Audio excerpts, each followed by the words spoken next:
سپہر کے 3 بجے ہیں۔ السلام علیکم، یہ ریڈیو پاکستان ہے۔ عامر ہاشمی سے خبریں سنیے۔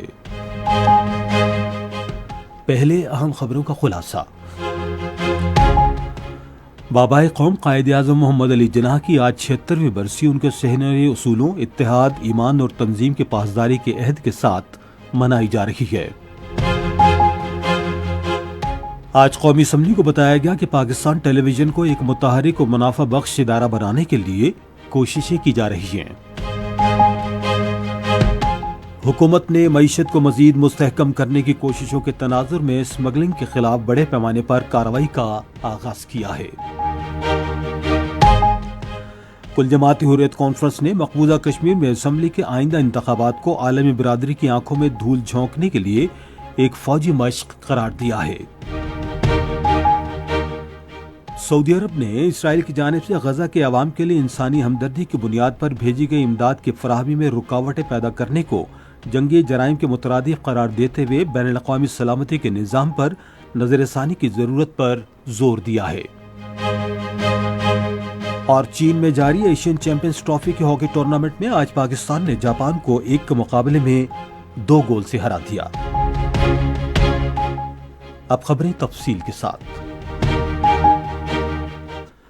بابائے قوم قائد اعظم محمد علی جناح کی آج 76ویں برسی ان کے سنہری اصولوں، اتحاد، ایمان اور یقین کی پیروی کے عزم کی تجدید کے ساتھ عقیدت و احترام سے منائی جا رہی ہے۔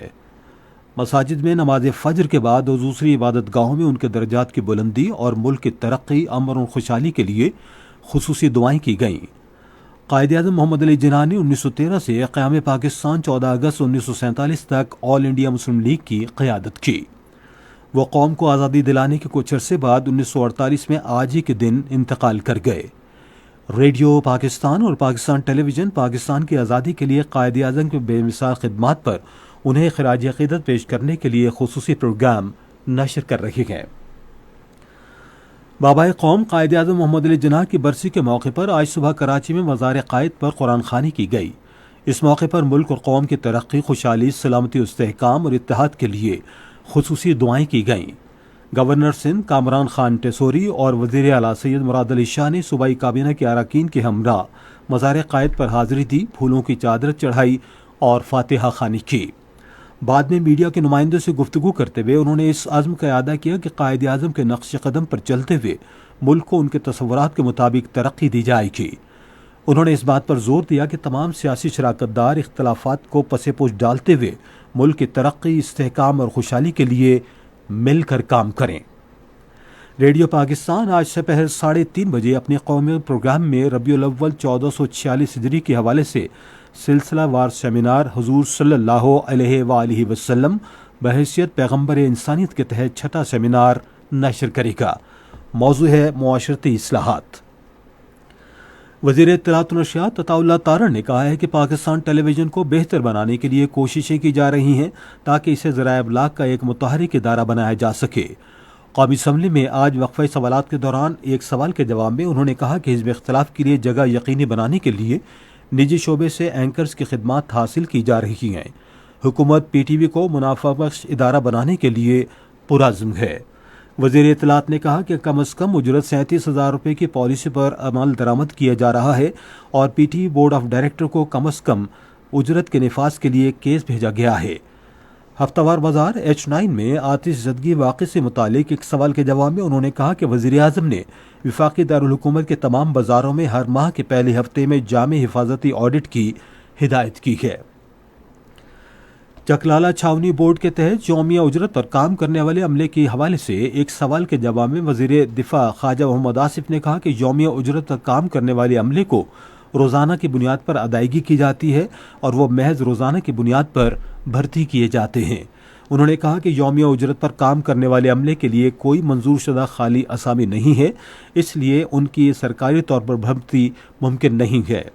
انفارمیشن ٹیکنالوجی کے وزیر مملکت شہزاد فاطمہ خواجہ نے ایک سوال کے جواب میں کہا کہ سی ڈی اے نے اسلام آباد کے دیہی علاقوں میں خدمات کے بنیادی ڈھانچے کو شہروں کے معیار کے مطابق بنانے کے لیے 87 کروڑ 30 لاکھ سے زائد مالیت کے 3 منصوبوں کا آغاز کیا ہے۔ انہوں نے کہا کہ ان میں گوکینا اور منڈیالہ شاہراہ، پھلگراں سکریلا اور ممبر روڈ کے علاوہ نئی آبادی اور حذیفہ ٹاؤن روڈ کی تعمیر نو کے منصوبے شامل ہیں۔ وزیر اطلاعات عطا اللہ تارڑ نے توجہ دلاؤ نوٹس پر جواب دیتے ہوئے خواتین کو وراثت میں حق سے محروم رکھنے کی ذہنیت تبدیل کرنے کی ضرورت پر زور دیا۔ انہوں نے کہا کہ حکومت نے خواتین کو ان کے وراثتی حقوق حاصل کرنے میں سہولیات فراہم کرنے کے لیے قانون سازی کی ہے۔ پاکستان پیپلز پارٹی کے چیئرمین بلاول بھٹو زرداری نے حکومتی اور حزبی اختلاف کے ارکان پر زور دیا ہے کہ جمہوریت کے استحکام اور عوامی مسائل کے حل کے لیے آئین اور پارلیمنٹ کی بالادستی کے لیے اپنا کردار ادا کریں۔ قومی اسمبلی میں اظہار خیال کرتے ہوئے انہوں نے کہا کہ عوام نے منتخب نمائندوں اور صوبائی اور وفاقی حکومتوں کے عہدیداروں کو اپنے سیاسی اختلافات سے بالاتر ہو کر ورکنگ ریلیشن شپ قائم کرنا ہوگی۔ انہوں نے کہا کہ حکومت نے رواں سال مہنگائی کو 12% تک لانے کا ہدف مقرر کیا تھا، تاہم صرف 8 ماہ میں مہنگائی کی شرح 9.6% تک لانا حکومت کی کامیابی ہے، جسے سراہا جانا چاہیے۔ پی پی پی کے چیئرمین نے اسپیکر پر زور دیا کہ وہ پارلیمنٹ کو احسن طریقے سے چلانے کے لیے ایک اعلیٰ سطح کی کمیٹی بنائے جس میں تمام جماعتوں کی نمائندگی ہو۔ نائب وزیر اعظم اسحاق ڈار نے بلاول بھٹو زرداری کی تجویز کا خیر مقدم کرتے ہوئے کہا کہ حکومت اس تجویز کی مکمل حمایت کرتی ہے تاکہ اجتماعی دانش مندی سے ملک کو چلانے کے لیے ایک پالیسی وضع کی جا سکے۔ یہ خبریں آپ ریڈیو پاکستان سے سن رہے ہیں۔ حکومت نے معیشت کو مزید مضبوط بنانے کی کوششوں کے سلسلے میں اسمگلنگ کے خلاف وسیع پیمانے پر کارروائی شروع کر دی ہے۔ تازہ اعداد و شمار کے مطابق متعلقہ محکموں نے رواں ماہ کے پہلے ہفتے میں 126.4 میٹرک ٹن چینی، 4 میٹرک ٹن آٹا، 3,252 سگریٹس کے ڈبے اور تقریباً 10 لاکھ لیٹر ایرانی تیل ضبط کیا۔ متعلقہ محکمے اسمگلنگ کی روک تھام کے لیے کارروائیاں جاری رکھنے کے لیے پرعزم ہیں۔ کل جماعتی حریت کانفرنس نے بھارت کے غیر قانونی زیر قبضہ جموں و کشمیر میں آئندہ ہونے والے اسمبلی انتخابات کو بین الاقوامی برادری کو گمراہ کرنے کی محض فوجی مشق قرار دیا ہے۔ سری نگر میں جاری ایک مشترکہ بیان میں اے پی ایچ سی کی قیادت نے زور دیا کہ ہزاروں کی تعداد میں بھارتی فوج کے سائے میں ہونے والے انتخابات کی کوئی اہمیت نہیں ہے۔ انہوں نے اقوام متحدہ اور انسانی حقوق کے بین الاقوامی تنظیموں سے اپیل کی کہ وہ کشمیری رہنماؤں، کارکنوں اور نوجوانوں سمیت کشمیری قیدیوں کی جیلوں سے رہائی کے لیے بھارت پر دباؤ ڈالیں۔